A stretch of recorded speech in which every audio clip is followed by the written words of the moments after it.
Hey, Mark, we're live, buddy. Hey, good morning. Sorry, I was almost falling asleep. It is 2 a.m. here in the UK, but it's about 8 p.m. in some parts of America. Good evening to everyone across the pond. Good evening, Joey, Ryan. How you doing, mate? Hey, I'm good, Mark. I'm good. How are you doing, buddy? Well, apart from missing my cue, pardon the pun, yeah, I was a little bit late coming in there. I was trying to answer messages on Facebook. I was trying to share the link and just talking about sharing the link, guys. We'd love you, please, to share this page all around, get everyone watching it. And if you can hear us okay, please let us know in the chat. Any problems, just let us know. If you can't hear us, well, what a show we have for you tonight. Now, I know I say this every single week, Joey, but this week is the guests just get bigger and bigger and bigger, and tonight's is just, well, it's just no exception, is it? He No. is a Hall of Famer. He is a 15 times Mosconi Cup player, and so much more. And we're going to find out more about the amazing Mika Immonen very soon. We're not with Melina Mike tonight, unfortunately. Melina Mike has just OD'd on Starbucks coffee. He was using the Wi-Fi in the Starbucks coffee in the car park, and I think he got evicted. I think he was loitering with intent or something like that. So they've thrown him out of the car park. He hasn't got a Wi-Fi internet.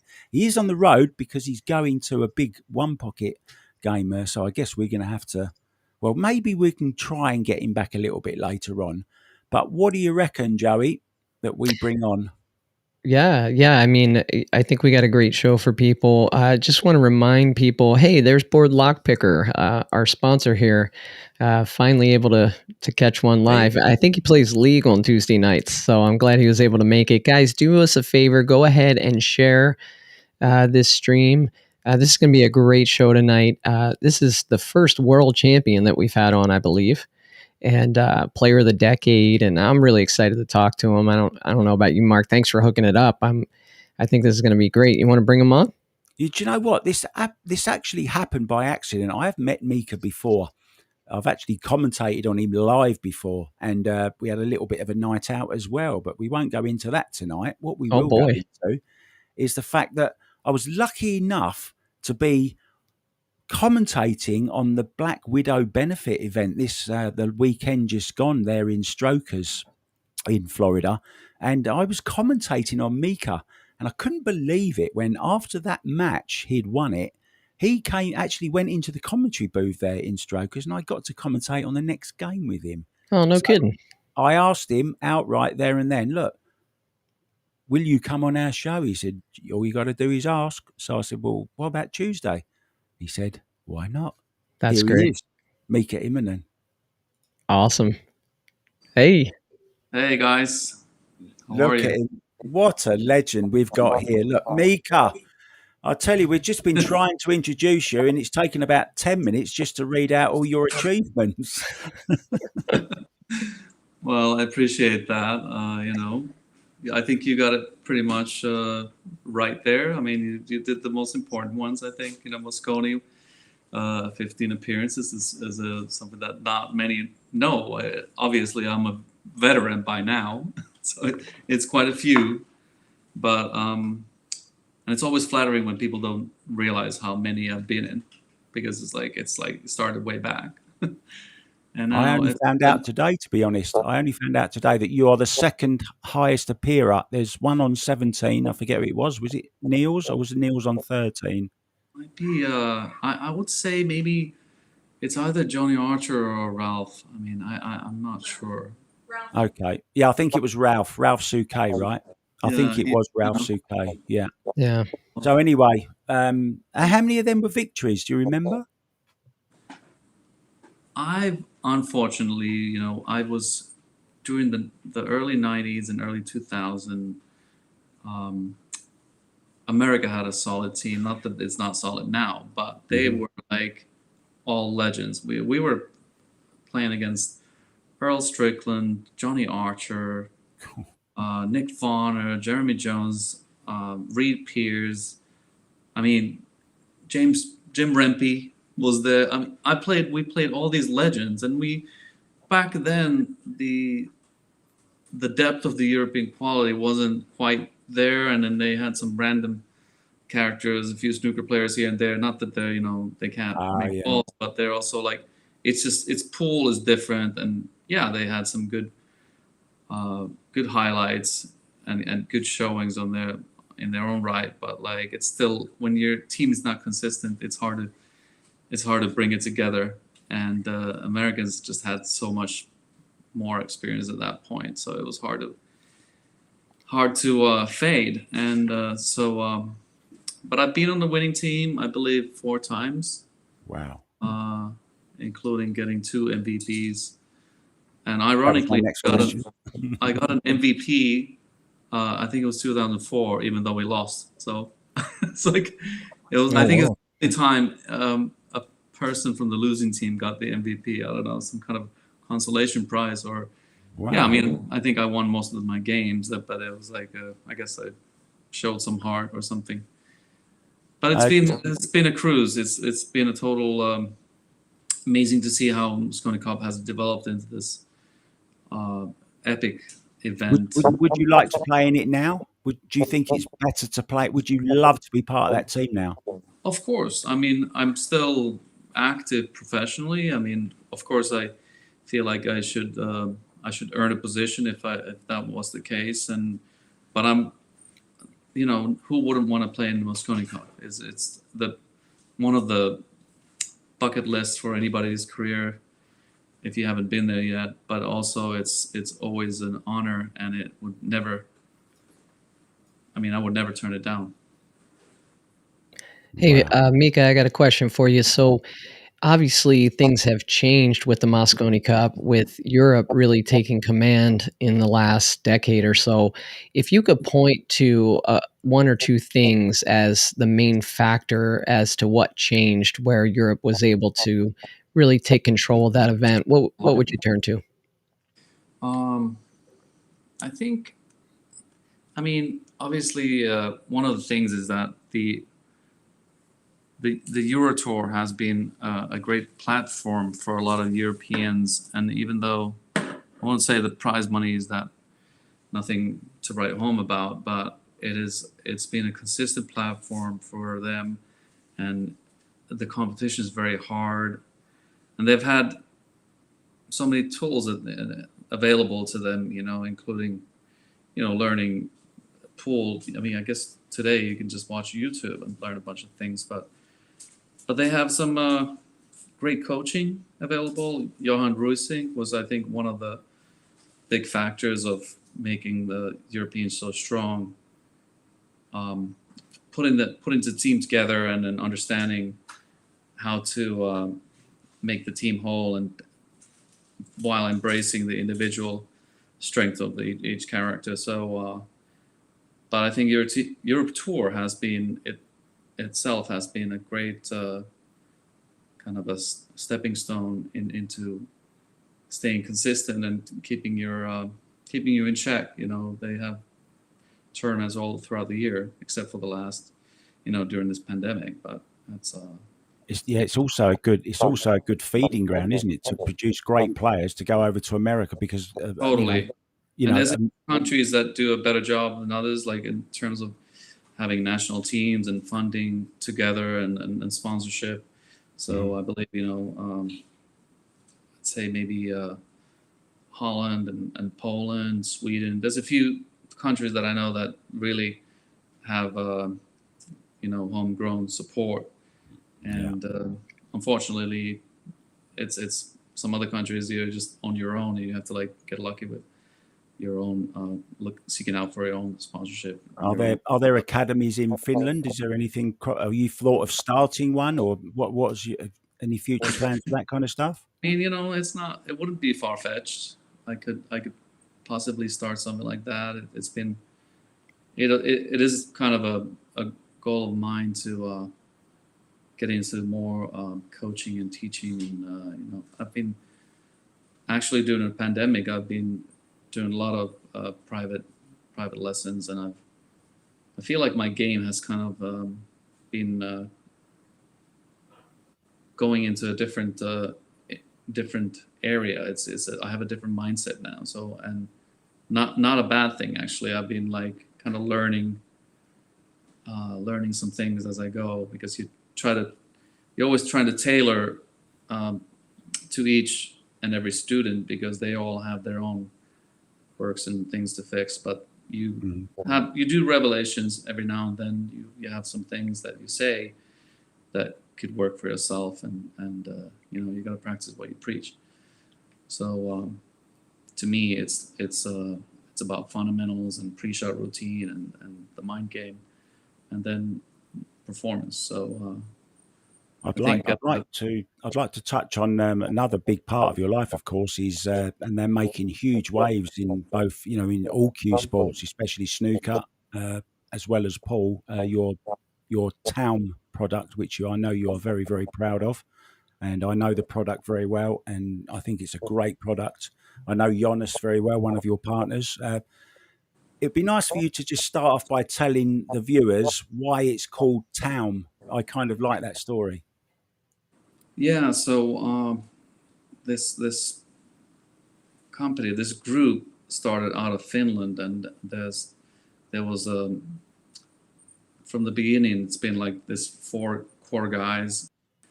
One of them being Tony, who was like the inventor. He like really is on, everybody's hands on in their own different way, but Tony was kind of like this inventor person that wanted to like improve the conditions and then do products that weren't available on the market, such as like, a phenomenal break and jump tip that we have. And then later on, he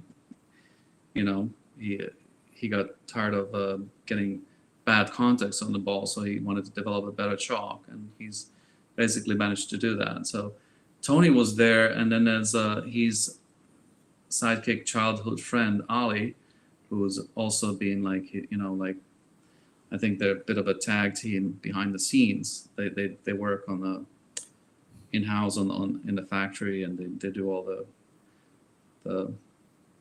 they do the hard grind, like figuring out the molds and figuring out the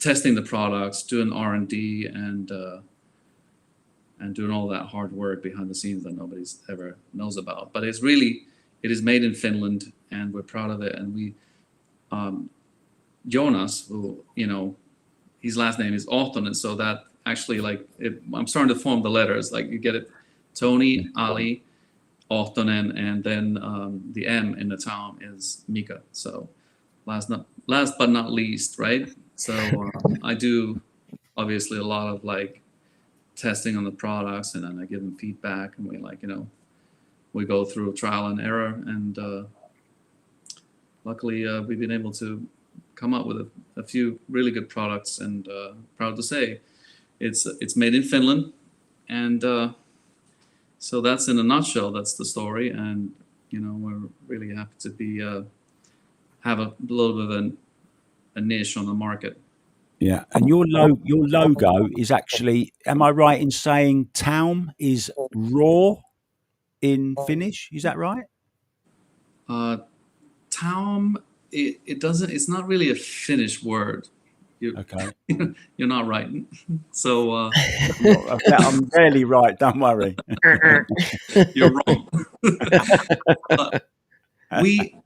Town, it was like we were playing around with the letters, like, TAOM, or, it could have been many things. It could have been, if you switch the letters around, it could have been atom, right? Or like, or moat, but we played with the words, and we discovered that this word town means something in like ancient Scottish. It's more like a war cry, something that they would go into like battle with, like Tom, like so like a roar, So that's why we have the lion in part of the logo. Okay. Can I be half right? There's a lot of symbolism in there, Right. Okay. Look, I've got a couple more surprises for you. The first surprise: every time we have a guest on this show, I've taken it upon myself. It's kind of like a cult thing now, where I have to do this little rap about our guest. Okay. Tell him your rap name, Mark. Yeah, my rap name is Two Piece Q. So that'll give you an idea of how good the rap's going to be.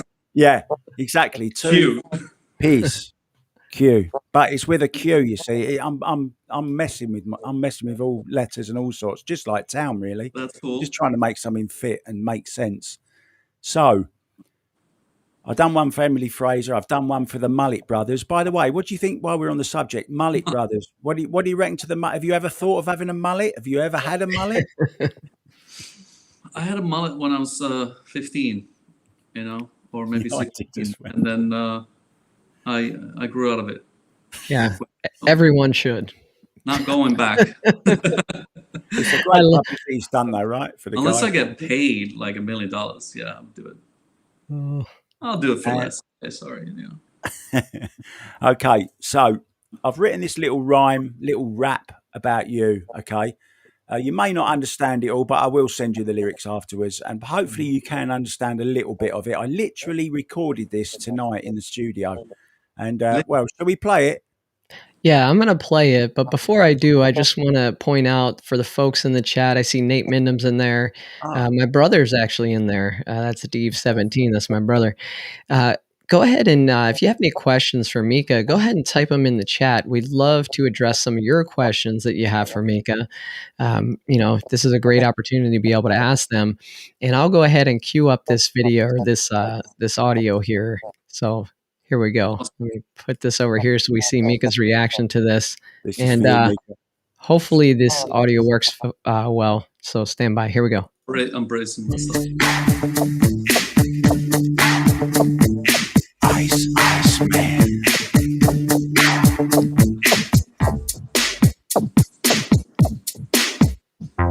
You don't call a combo, it's a felony. Come on, Mika. Was it intentionally? This guy is a multiple title winner. One of the biggest, but you're getting thinner. How many Mosconis have you played? How many MVPs have you made? There ain't much left that this Finn ain't won. They probably win the Eurovision if you sung Stop.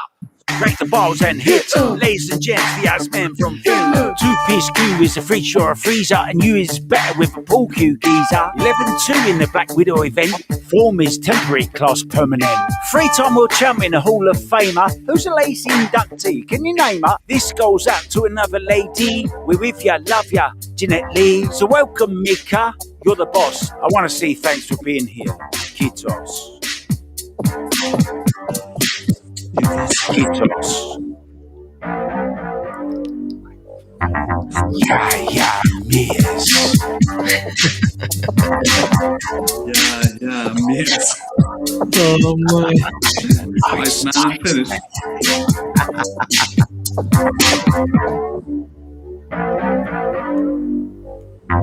Yeah, miss.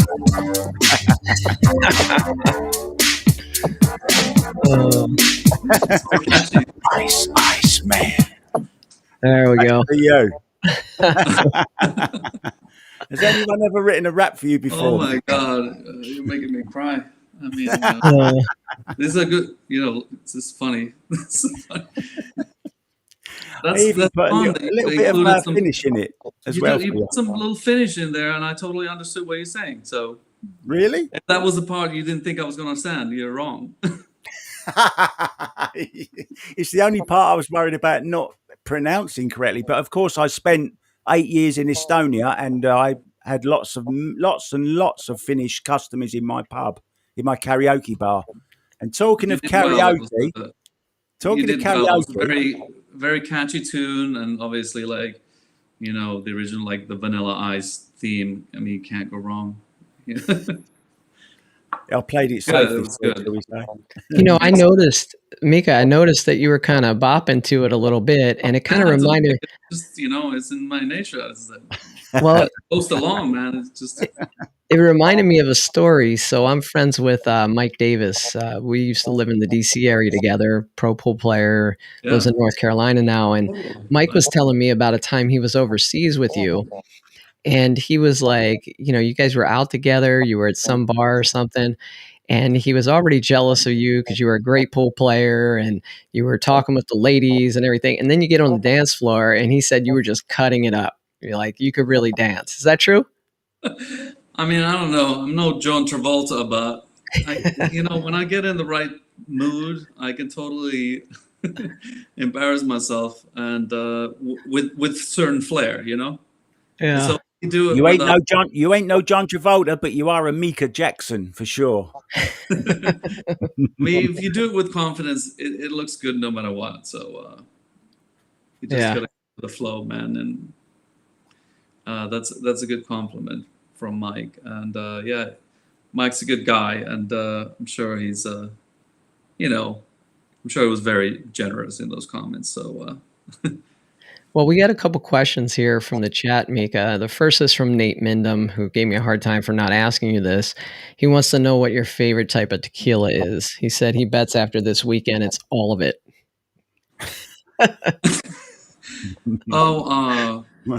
yeah, Nate, good to see that you're here listening. I can't see you personally, thank God.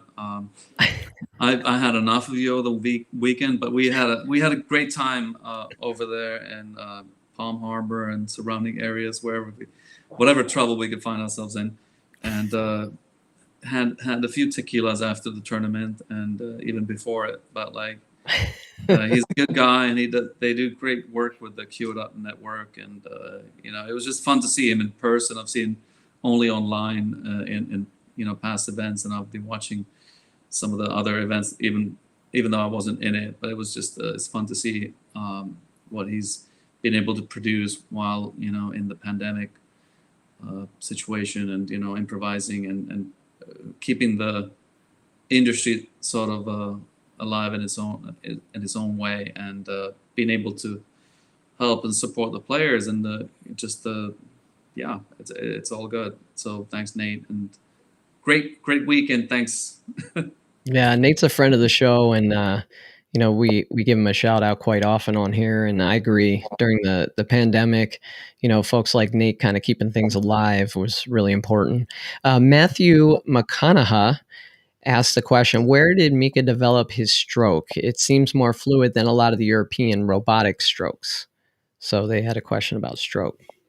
Well, that's a good question, and thank you for that. I take it as a compliment. There's a few players that I like to say that I've been influenced by, and I don't have like a specific one person, because I've watched when I was up and coming, and I was monitoring a lot of the top Europeans because I got a chance to play with them like firsthand. Um, you know, Ralph Souquet, Thomas Engert, Oliver Ortman, Tom Storm. Those were like the top players in the early and mid '90s, and I mean a lot of them still carried on. But I also was, exposed to, when I went to Sweden in 1992. We played this thing called the Challenge Cup. It was near Stockholm, in Borlänge, actually, Marcus Schamat's hometown, and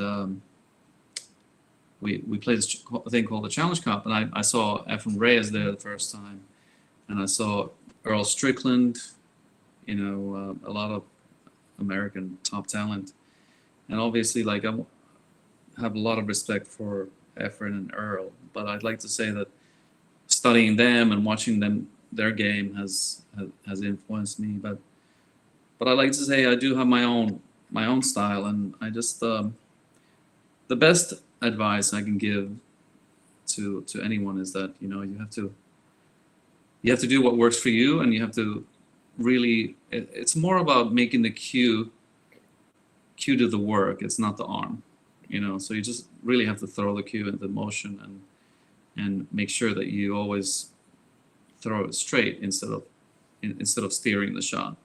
So you throw it straight to have consistent results, and then you take it from there. It's trial and error, basically. You see how it works for you. Different speed, different cloth has different deflection and a different tip, different cue. There's so many variables that you just have to learn what works for you, and then different conditions. Obviously, you have to like kind of switch around a little bit in terms of speed and power and finesse altogether.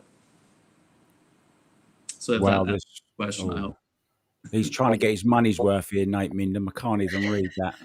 We're Nate's not going to give him too much time. He's running a trying to little make this the Cue It Up Network show. Go away. Oh, no, that was a really thorough answer. I appreciate that, Mika. Just wondering, so there was a period of time where every time I went to like AZ Billiards or, just heard about a tournament, you were winning it. And, I'm wondering, I know, you're still competing professionally. Do you feel like you got this run in you where you could get back there and maybe win another world championship or win a US Open or something? Do you feel like you still got that?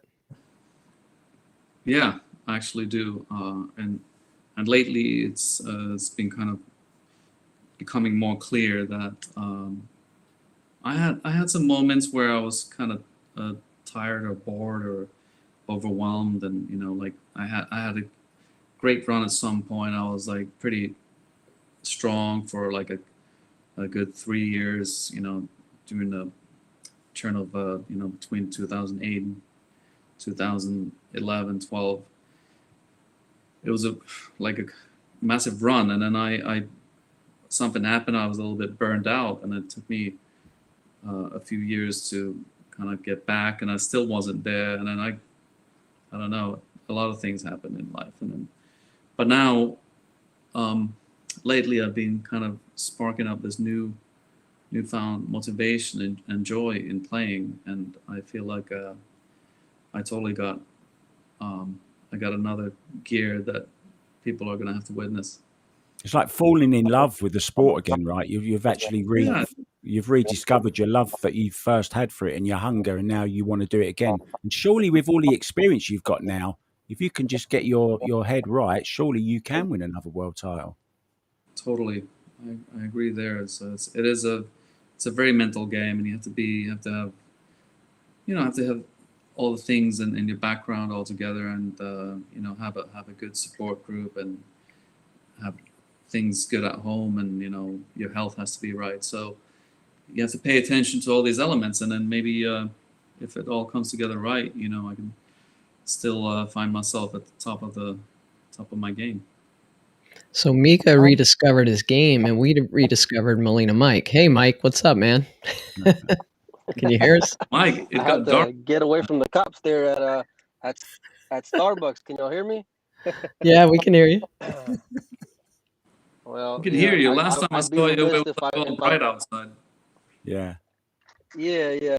Well, it's sunset now, but I'd be remiss if I missed an opportunity to come and talk to the Hall of Famer and ask him a few questions. In the early 2000s, and you were the player of the decade, I was a huge Mika Immonen fan, and one of the reasons why, and something that I think is missed a lot from the game right now, is your style of play, how fast you put a lot of juice in the ball. You're just a great player, I think, for TV. Do you give it any thought when you see some of these Europeans that maybe are kind of robotic and kind of boring and really focused on maybe just being too fundamentally strong? Because I still think that you're just exciting to go and watch sometimes, man. Well, thank you, and I'm not sure if the Europeans appreciate that, but I do recognize that in some of the, like, if it goes too much to like this crazy fundamentals and like looking at every angle 6 times and not having any flow, it can kind of like hurt your own chances, because I think the game is about finding rhythm and grace and finding the zone. And if you know how to embrace that situation and you find it, you can't stay in the zone if you keep walking around the table 5 times. So I think there has to be there's a fine line between making it look really just methodical and robotic and making it look methodical and beautiful at the same time. So I appreciate that, and that's something. One of the best compliments I ever had was like some random stranger was watching me play straight ball. He said, "Thank you. he watched me for like 2 hours, and he's like shook my hand. He didn't even introduce himself. Like, thank you. That was like watching. That was like listening to Mozart. So it was his metaphor of like what he thought of the game itself. Hell of a compliment. Played like that, and that was one of the biggest compliments I ever had. So Yeah, people reckon it's like listening to the Spice Girls when I play. I was listening to your answer there, Mika, but I was also reading this novel that Nate Mindham wrote in here. But I think there is a great question in there. And he talked about watching you this weekend, and in several matches, you kind of struggling early and then just flipping a switch and starting to run out from everywhere. And he wants to know, is that something that you've kind of always naturally had, this ability to kind of, I guess, knock it down on yourself and kind of flip the switch and start playing great? Or have you had to like learn that? I think it's you have to everybody has to dig deep at some point, and nobody's gonna be playing like perfect all the time. So it's like how to define. It's the moments that really define you. Is that how to come from a complete disaster to become smelling like roses, rather than, it's easy to look good when everything is going your way. So I was able to dig deep this weekend, and there was a few matches that I struggled, and it's not always fun when things don't go your way, and you just have to remind yourself of the passion you have for the game, and remind yourself to have fun with it, right? And I guess reminding yourself who you are. It must have been a really nice feeling to win that tournament, raising so much money for a great cause, this the whole Jeanette Lee GoFundMe page, the legacy. I mean, it's raising fortune, and she's such a brave woman. And every day you see her going on Facebook, and I know she turned up at the tournament both days. She's just an amazing person. Can you just tell us how special it is to actually, I know of her, of course, but I've never met her. What's it like to be in her company, and how much of an influence has she actually been on Paul? Well, she's just such a she's champion at heart, but she's such a fighter, and to see her, being able to be there in person, even though she was going through a lot. Even on Mother's Day, I realized I watched one of her feeds, and then I realized she had something happened to her dog, and the dog was at the.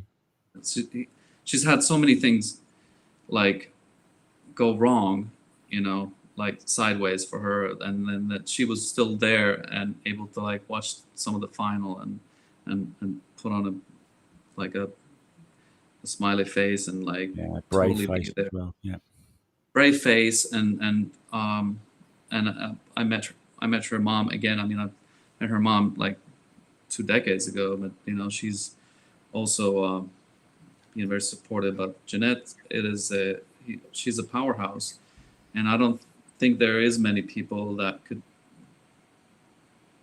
have that attitude in terms of what she's going through, and I think she's very important to us, and we want to do everything that we can to keep her going, keep her spirits high, and even though some moments are a little bit bleak. So I love her, and she's such a powerhouse. Just utmost respect for her. Beautiful. Nothing to add to that whatsoever. Just beautiful, beautiful words. Mika, now somebody reached out to me and said, I've been designing some new shirts, some new Paul shirts for you. I tell you, I'm very proud of this show because we get people approaching us now, and I think it's kind of cool that they want to unveil. We had Emily Fraser last week, letting it go on this show that the Mosconi Cup will be in the UK and it won't be in America this year. So that she dropped that bombshell on this show. This isn't quite such a big bombshell, but I'm kind of proud of it as well in a much smaller way. We can reveal to you now your new shirt that's been designed especially for you, complete with new logo. And this is your new shirt. Wow. Total surprises. Wow. What do you reckon to that? Is this, Fire. have you been talking to Jean? Jean Baril, yes. He is a mutual friend. And can we just see the back of it? Just show him the back of it, please, Let's see the back. Joey. No, that's the wrong one. That was Oh chucked my out. God. Oh, sorry. Okay. How'd you like that? That's hilarious. But yes, the shirt looks it's outstanding. It looks very, very professional. I'm very pleased, and also very like I'm a patriot, and I love the theme with the Finnish flag. Also available in blue and white like that as well. Not sure about that. It's, No, I don't think That's so. It's pretty not the sharp. no, that flag, looks is it? fine. But anyway, listen, the we've other got one more surprise for you, Mika. Okay, one Yeah. more surprise. The last one. It's like Christmas, isn't it? Right. You mentioned Jean Baril earlier, right? Yes. Is he there? Hello, Kuya. Kuya! Pare, ¿Cómo musta está? na? Mabuti. Ikaw. I was listening you. you know, Mika loves Philippines and is very famous here in the Philippines. Everybody call him Kuya. Yeah, It's like- it's Philippines is very close to my heart. I've been there, obviously, like maybe I lost count, maybe 40 times, and it's the country is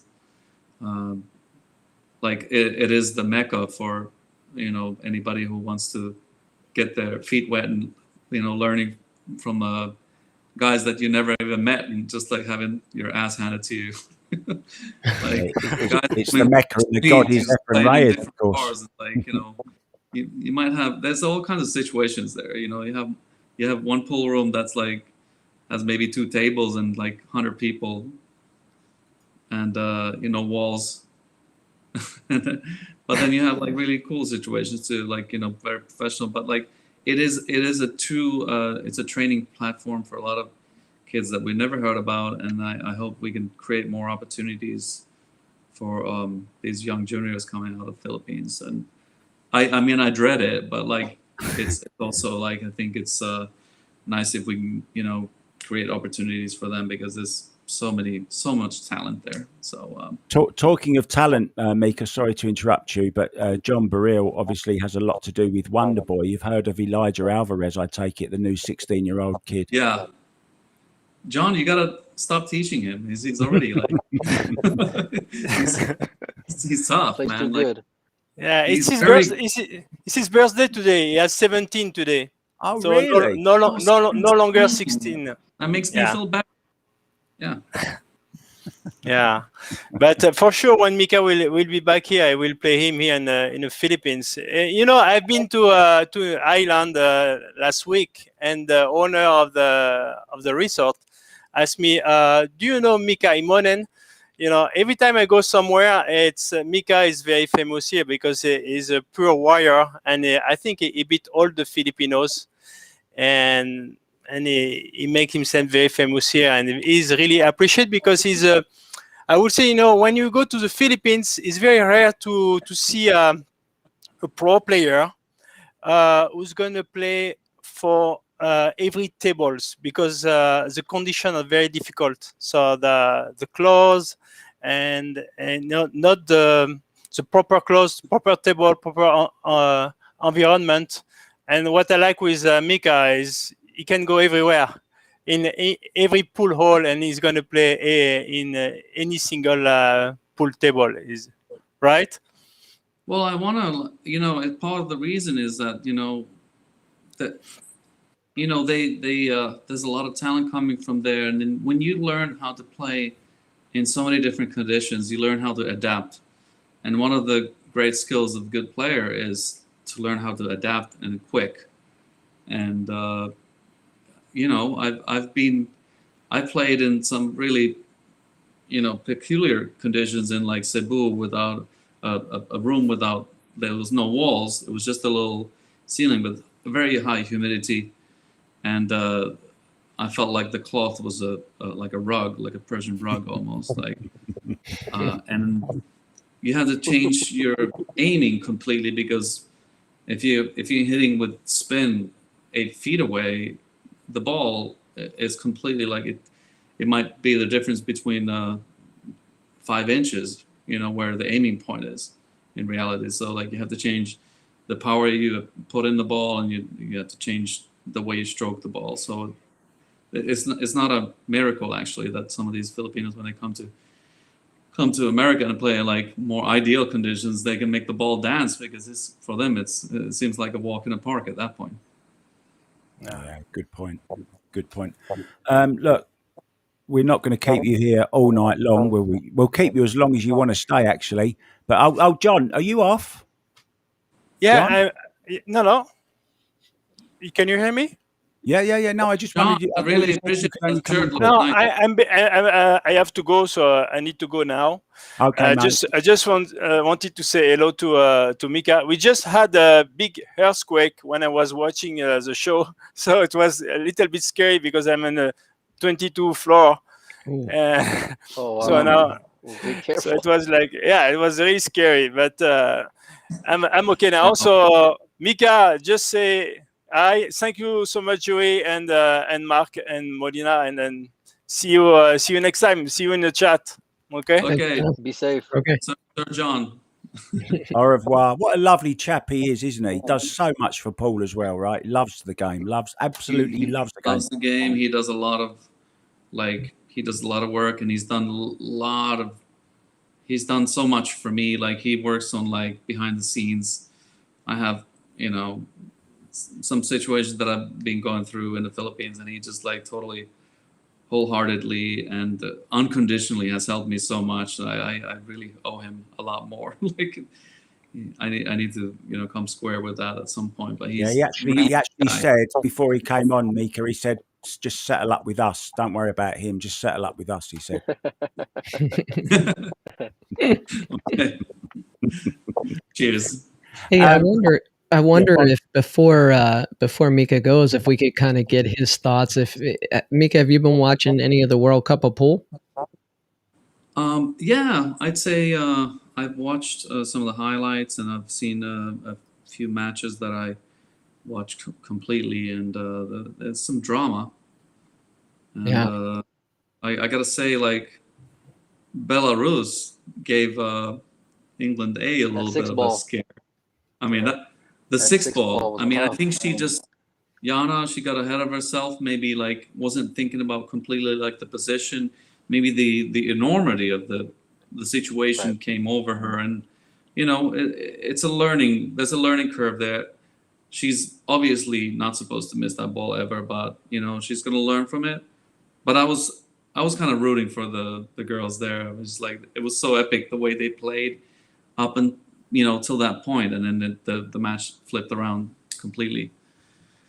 But you can't give these guys too many, like they're gonna at some point they're gonna have the wake up call and slap themselves in the face and snap out of a coma. But you know, it was really exciting to watch these girls play that good. I don't think they got back to the table after that sixth ball, right? I actually don't think so either. They just like, it was just a bam, bam, bam, like a triple run there.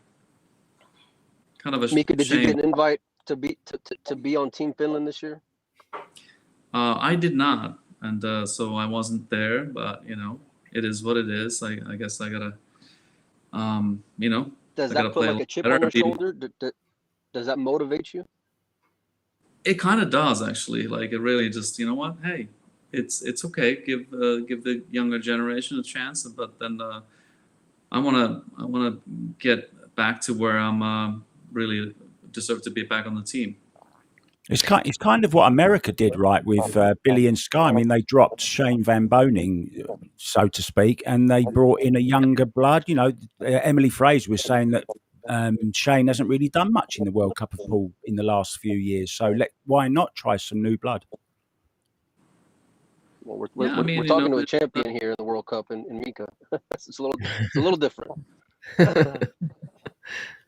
you know, I think Shane and Rodney won like it was like early on 2007 or 8 in Holland, but that's a while. That's been a while, obviously, and maybe maybe you need a little bit of a. It's not like Billy's a fresh face because he's been playing the Mosconi Cup and stuff, but then maybe they gel together, but even they struggled today. I mean, it wasn't like wasn't pretty, to be honest, and they had some good opportunities because the opponents didn't punish them for their mistakes. But I'm sure it's that first round is always a little dodgy. You know how when you get over that, you can actually kind of come into your own and get used. You experienced that TV table one time, you kind of know how to make the adjustments. But I'm obviously very motivated to be back in any form or shape in any matchroom event. So and speaking of which, That was going to be my. I'm playing the World Pool Championships in June, so that's my late train to the matchroom events this year. Brilliant. Good to have You you. got another run in you, Mika? Do you got another World Championship run in you? This year would be perfect because it's been, I won my first World Championship in 2001. Wouldn't it be nice to do the 20-year anniversary? You'd be pretty strong, I'd say. That would be pretty strong. Hey, Mika, if you had to... I'm very motivated. I'm hungry, and I still got it. If you had to pick a team in this World Cup, who would you go with from here? Well,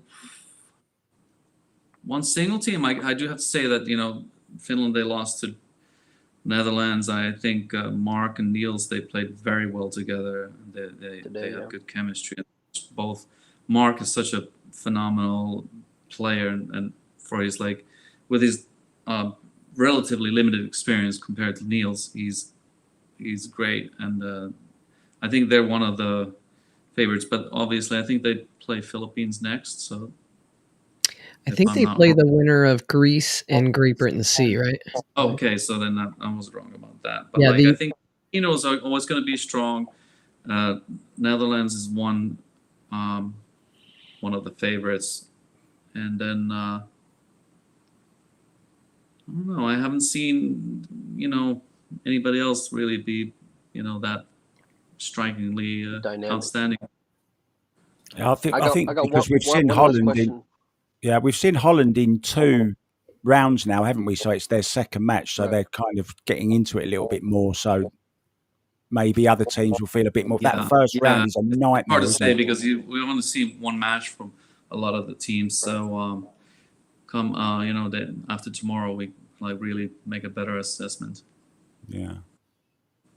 Go on, Mike. What we say, Mike? Mike, I've seen your stuff online a lot, so now I can put a face. I bought a lot of Talm, and I've sold a lot of Pyro, and it's tough getting in contact sometimes through email to Jonas, but I do my best every now and then. Just shipping right now is kind of brutal. But anyway, going back to that 6-ball, I'm just curious to get your thoughts on how much different is it from playing in let's say a U.S. Open side table compared to playing in a matchroom event on the TV table, representing your country in one of these events where the whole world is watching. How much different is that pressure, man?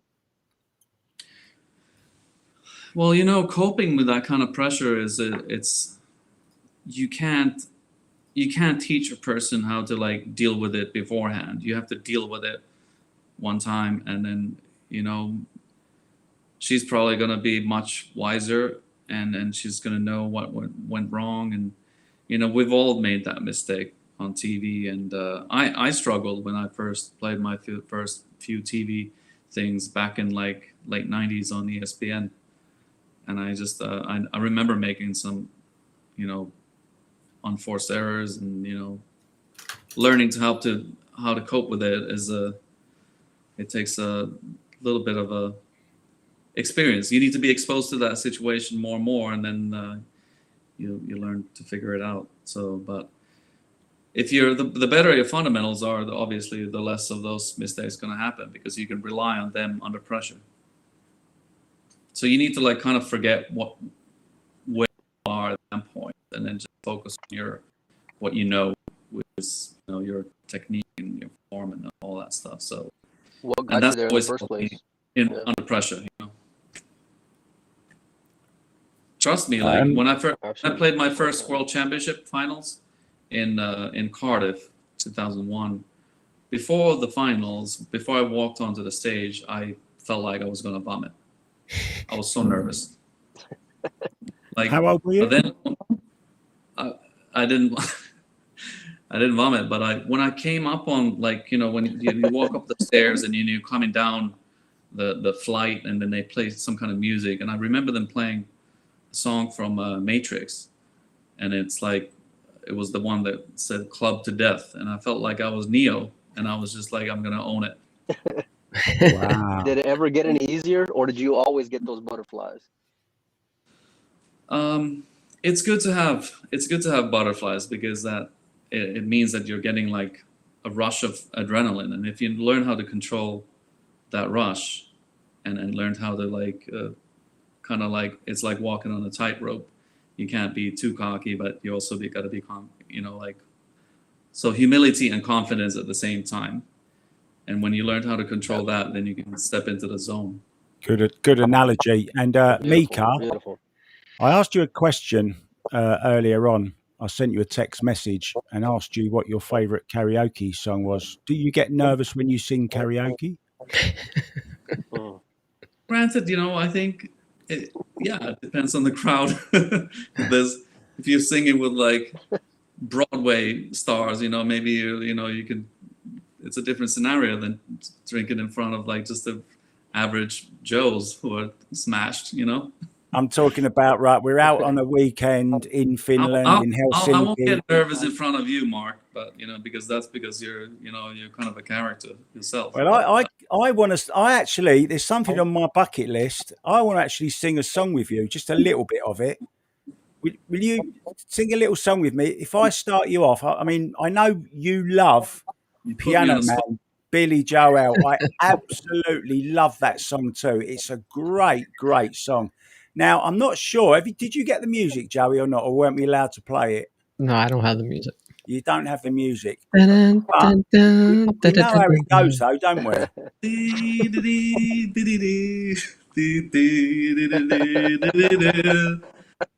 Sing us a song. Practicing politics. Well, the businessman smells like a beer. And they know that it's me they've been coming to see, to forget about life for a while. Yeah. Okay. But I wanted to start from the beginning with you. You remember how it starts? It's 9 o'clock on a Saturday. The regular crowd shuffles in. There's an old man sitting next to me, making love to his tonic and gin. Yes. That's good. That's good. We All can do it time in a real situation. I'll sing it with you. But it's a good thing. It's a good song to sing when you like take turns. Yeah. We'll duet that when I come to the States in November. I think I'm coming out there to 5 different cities. I'm going to go New York. I'm going to go Florida, Texas, Arizona, and where's the other one I'm going? I forget. Las Vegas, right? Yeah, Las Vegas is the other one as well. So I'm going to do it. So I'm sure we'll meet up in one of those cities, because I'm going to follow some tournaments around, and hopefully we're going to do this show live in the States as well. That's right. Let's do it. It'll be my pleasure. Well, hopefully we can. I can sit with every one of you, and we can have a toast to some gin and tonic and sing a song. Let's do it. Looking forward to it. Mark, I'm wondering. So Mika's been very generous with his time. I'm wondering if we can get him to chime in on the Q&A question that we do every week about like paying to watch pool on a live stream as opposed to a free stream. Like, I think we wanted to debate that a little bit. Mika, we'll kind of let you start it. Like, what are your thoughts on that? You have 2 different schools of thought. You got the people that are like, well, it's a professional production. The streamer should get paid. It's pay-per-view. And then you have the free stream where people get sponsors and, that kind of thing. What's better for the game? It's an interesting question because, it's like comparing me doing, we produced with Run On Media. I produced the Mastering Pool with Nathan and, crew, and they were based in Canada, and it was like, became one of the best-selling DVD series ever on instructional pool. And then since, it's like 13 years old now, and it's not like really high definition, and like you can't really like, it's hard to like reproduce in high def, and so like I'm considering like maybe putting it out there for free now, but maybe including some sponsor banners or something. I mean, maybe I could put it on YouTube, but it still is not the high definition anymore. So that's one angle I have to think about.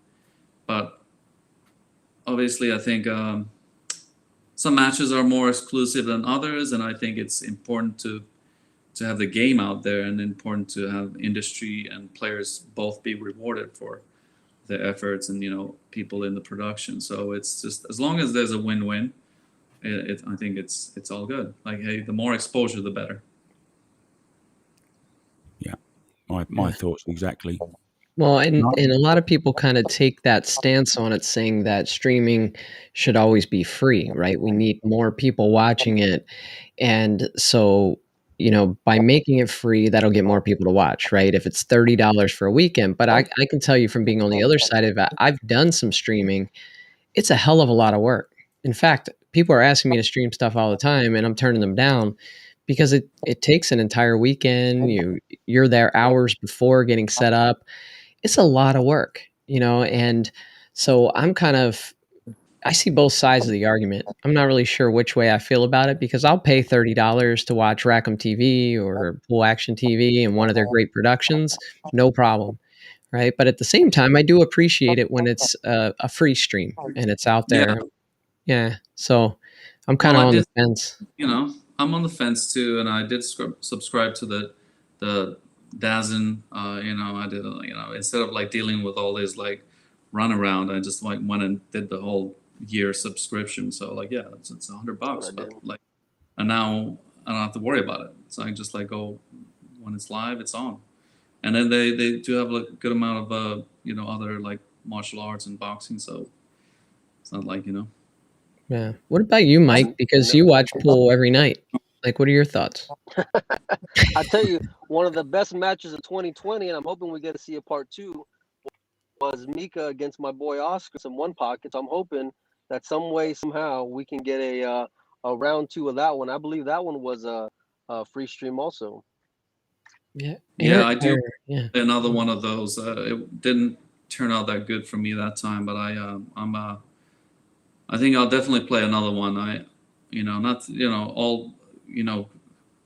Oscar played great. I wasn't like in my best form, and I'm still learning a little bit of one pocket, but I was coming off a rough, actually I was coming off the COVID, and I still feel like I wasn't like 100% ready for it. And I had to that week I tested positive, and then I had to test negative before I played. But I was still reeling from it. But no excuses. He played better, and I'm amped up to play another one of those. I don't care where we play, his room or wherever. Wow. Hey, Oscar watches. We gotta get him watching. I don't mind either way when it comes to paying. Yeah, I don't mind when it comes to paying for stream, but it bothers me whenever all these guys go and say, "Well, it's free on cable somewhere else." Well, guess what? We all pay for cable, right? I mean, if you have a cable subscription, if you have ESPN or whatever, we all pay for that in some way, somehow. Those dollars get funded back to those companies that are going and putting on those matches, and it's no different. We got to go and support the industry. Those of us that appreciate the sport. So, and with guys like Mika going and putting on and showing their class talent, they got to get compensated for it as well. So it's a two-way street, I think. Yeah, Mark, you watch a lot of pool too, so give us your thoughts. And while Mark's giving his answer, Mika, Nate asked a question. I know you just mentioned Oscar, but think about who you'd like to match up with next. While Mark's giving his thoughts on this, Well, Mark. that's a. Oh, Are you asking me or? well, I think Mark fell asleep. It is 3 No, a.m. I'm here. I'm waiting for Mika to answer. I thought you said, let me No, think no, no. about I it. said while you're answering this question about the live stream, pay-per-view, or free, Mika's going to think about who his next matchup he would like it to be. Okay. I heard it the other way around. I think I've got my earphones on the wrong way round. Hang on. That's better. I'm hearing it in the wrong order. Right, I've got it now. Yeah, I can watch it on Matchroom.live. I can watch it on Sky. Of course, Sky you have to pay for anyway. I'm lucky that I don't have to pay for Sky because I get it through somebody else's. But I've also signed up to DAZN because I feel that $20 I think it was for a month or something, and why not give something back? You just give some money. You're going to watch it. You're going to get loads of entertainment. If you go and watch a 2-hour movie, it's going to cost you whatever, $20 or whatever, So why not pay for pool? Everyone thinks that you should get pool for free. And I think that's kind of its downfall in a way, because you got no one wanting to pay for it. So why should then sponsors want to put more money in? If there's no money coming back, where's the money coming from? The money needs to come from somewhere. Where's it come from? Yeah, it's true. I mean, nothing at the end of the day, nothing is free. You know what I mean. Always somebody's putting an effort out there, and whether it's like streaming a practice session, I don't want to give out all my secrets for free, or just but it's good to maybe have a little splash of things here and there, little teasers, and then you build up to another event that actually like has a pay-per-view or paid subscription like DAZN. And that's why I also didn't mind paying for a year of DAZN, because I know I'm going to get some pool live.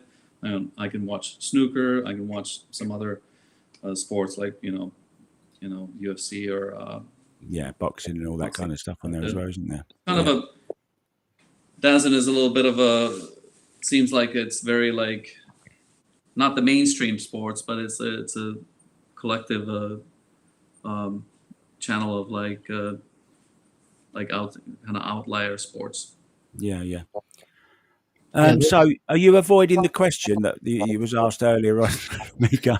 Am I supposed to call somebody out now? Yeah, you got to call someone out, mate. Yeah, we want the drama. Come on. And somebody tag that person in this in this Facebook post. Maybe I should play. I don't know. I'd like to play Skylar Woodward. Yes. Yeah, that would be awesome. Wasn't expecting that one. Nor was I. That would be fantastic. Why not? I mean, let's do it. What's the game? And if you lose, you've got to grow a mullet. I think I'm better off playing handball, to be honest. That's me being humble. I think 9-ball, he's fast to lose. He might get a little bit, out of hands there. So but if he wants to play 10-ball, I'll play. Let's do it, and maybe Nate can stream it. Mark can commentate. It'll be great. Let's do this. I love that. I love it. You and I commentate, Joey. Hey, real quick, guys. I just want to give a shout out. Board Lock Picker has made a few comments in here. That's the sponsor here. I'm just going to show this real quick. Each week we do the Board Lock Picker Lock of the Week. This is a guy has a YouTube channel. It's called Board Lock Picker. All we ask is you go to his channel and you subscribe. It's a very easy thing to do. It's free. Please do that after this show. Go to Board Lock Picker, subscribe. He picks all kinds of locks. You ever get locked out of your car, out of your house? You'll figure out a way by watching that channel to be able to pick that lock. So guys, do me a favor, subscribe to Board Lock Picker. And now this is the point where we pick our locks of the week. So Mika, you're going to go last. So think about any prediction, any bold prediction that you have, I'll start us off. Okay, I'm looking at the brackets right now for World Cup of Pool, and let me tell you something. Mika mentioned it. USA, they struggled a little bit. Brackets too. I gotta see the bracket. Okay, Where is the brackets? I can share it. Hold on. Yeah, I can go on. share Yeah, it. can you share Put it it on up. the thing? Yeah, let's make it. Okay. I'll spotlight it, and I'll make my screen a little zoomed in here. Yeah, do it. Okay. So let's see. So starting at the top, I'm over here looking on my phone. Slovakia advanced. We have Russia against Japan, still in the second round. Great Britain C against Greece, still in the second round. Netherlands advance. Sorry about that, Mika. Yeah. Italy and Denmark. Germany and Kuwait.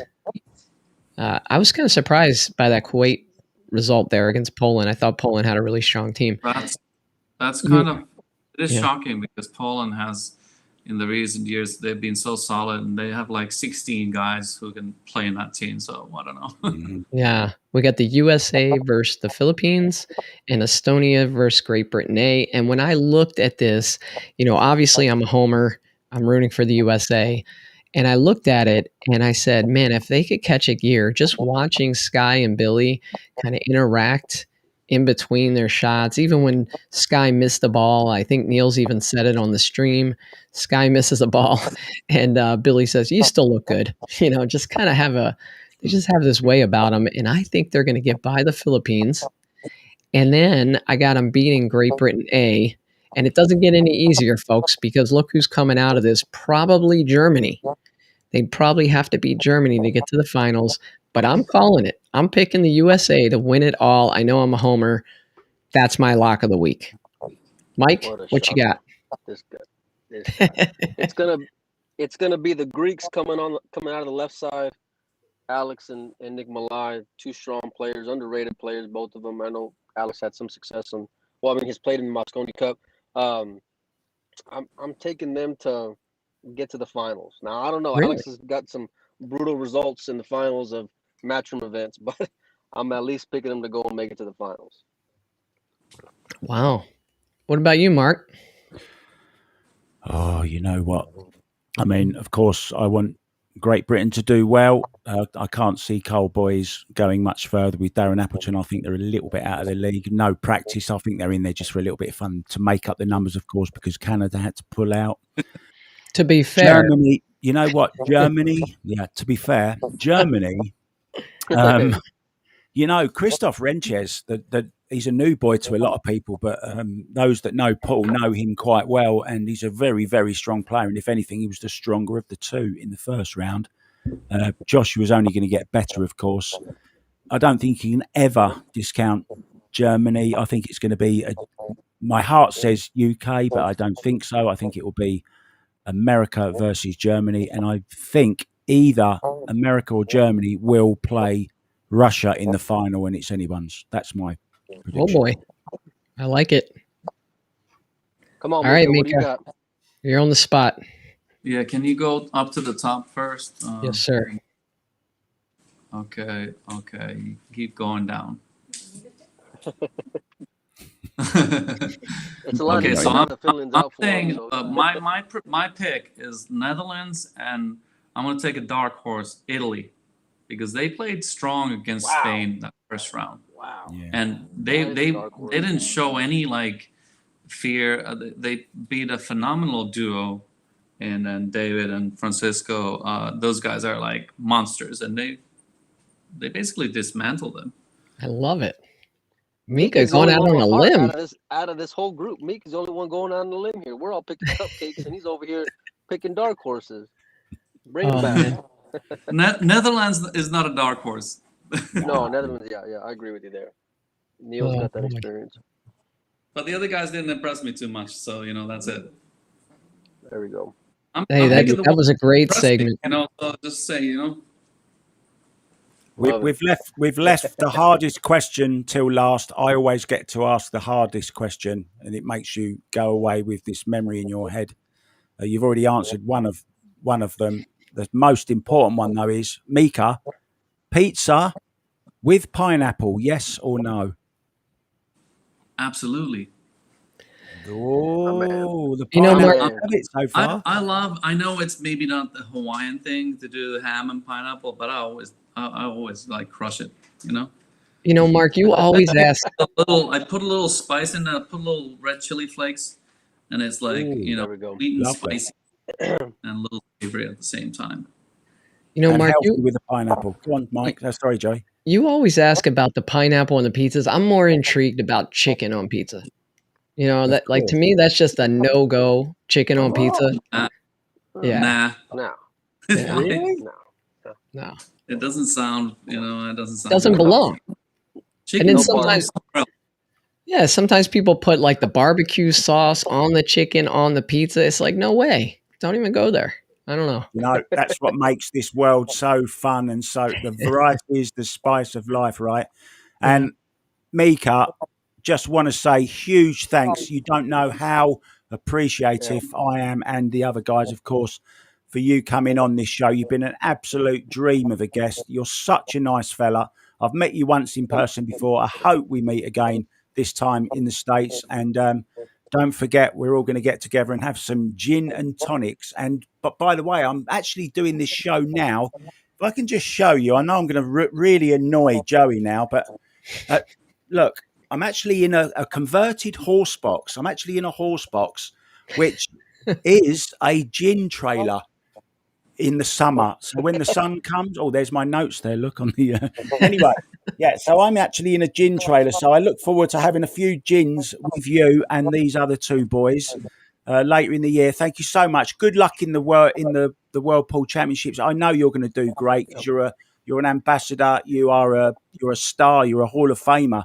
You are quality. And as I said in my rap at the beginning, class is permanent, form is temporary. You are a class act, my friend. We appreciate it, Mika. Thank you, my friends. It's been a pleasure being on this show, and it's nice to meet you, Joey, and Mike, and of course Mark. Our pleasure. You're a character. And thanks so much. Of course, the most important of all are the viewers. Thank you so much for tuning in. We will be back again. If your friends didn't get to see this, they can watch it back on Catch Up afterwards. Thank you so much for joining us. Thanks for all your questions. We didn't do the caption competition, did we? No, didn't do the real caption quick. competition. You want to do Shall it real we quick? do it? Yeah, Let's hold do it on. very quickly. So we asked you to There put it a is. caption to this.